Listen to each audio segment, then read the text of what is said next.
भारत का सर्वोच्च सम्मान भारत रत्न 3 लोगों को दिए जाने की घोषणा केंद्र सरकार ने की है। इसकी जानकारी प्रधानमंत्री मोदी ने अपने सोशल मीडिया अकाउंट एक्स पर दिया है।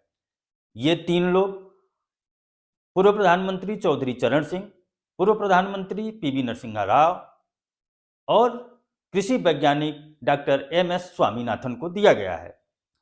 जानकारी हो कि अभी इस साल 2 लोगों को यह सर्वोच्च सम्मान की घोषणा की गई थी, जिसमें बिहार के सामाजिक न्याय के जनक कहे जाने वाले कर्पूरी ठाकुर, भारतीय जनता पार्टी के नेता पूर्व उप प्रधानमंत्री लालकृष्ण आडवाणी, कुल मिला के इस साल 5 लोगों की घोषणा हुई है। तो 2 लोगों के बारे में तो पहले से ही घोषणा हो गई थी, लेकिन 3 लोगों की घोषणा इधर हुई है, जिसमें पूर्व प्रधानमंत्री चौधरी चरण सिंह, जो देश के 5वें प्रधानमंत्री के रूप में जो है शपथ लिया था, किसानों के अधिकारों और कल्याण के लिए अनवरत काम करते रहे, देश में किसान नेता के रूप में उनकी पहचान हुई है।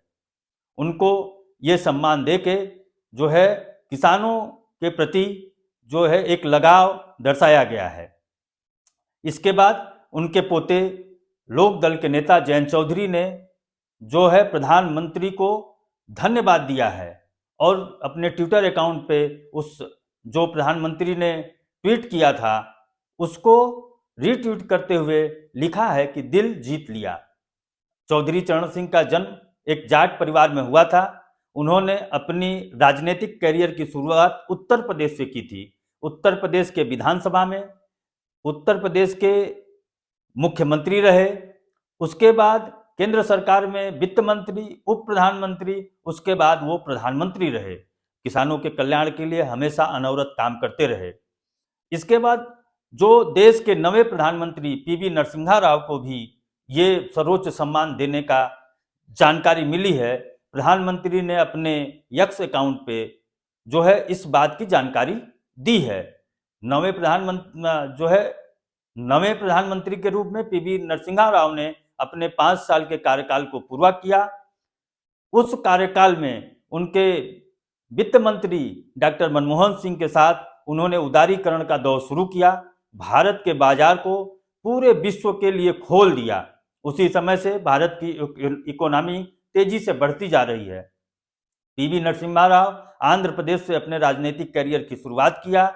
आंध्र प्रदेश के विधानसभा में रहे, वहां प्रदेश सरकार के कई मंत्रालयों का काम उन्होंने किया। इसके बाद वो आंध्र प्रदेश के मुख्यमंत्री हुए। उसके बाद केंद्र में विभिन्न जो है विभागों का मंत्री के रूप में उन्होंने काम किया। अंततः वो 1991 से 96 के दौर में प्रधानमंत्री के रूप में इस देश को अपना योगदान दिया। मरणोपरांत ये सर्वोच्च सम्मान जो है पीवी नरसिम्हा राव जी को मिल रहा है।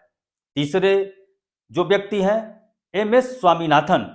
Doctor M S. स्वामीनाथन एक कृषि वैज्ञानिक थे, जिनको हरित क्रांति का जनक कहा जाता है, क्योंकि जब जो है शुरू में भारत की जो कृषि थी वो आत्मनिर्भर नहीं थी, कम पैदावार की थी, लोगों का पेट भरने लायक नहीं थी। लेकिन डॉक्टर एम.एस. स्वामीनाथन के हरित क्रांति के बाद जबकि उन्होंने धान और गेहूं की उन्नत बीज को जो है कि अपने खोजों से खोजा और लोगों को उसको बोने के लिए दिया, तो ज्यादा पैदावार जो है लोग करके भारत एक आत्मनिर्भर देश बन के निकला।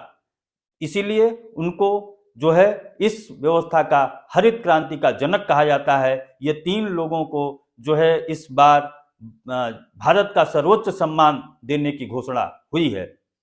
और दूसरी खबर की हम बात करते हैं। दूसरी खबर लोक दल के नेता जयंत चौधरी से जुड़ी हुई है।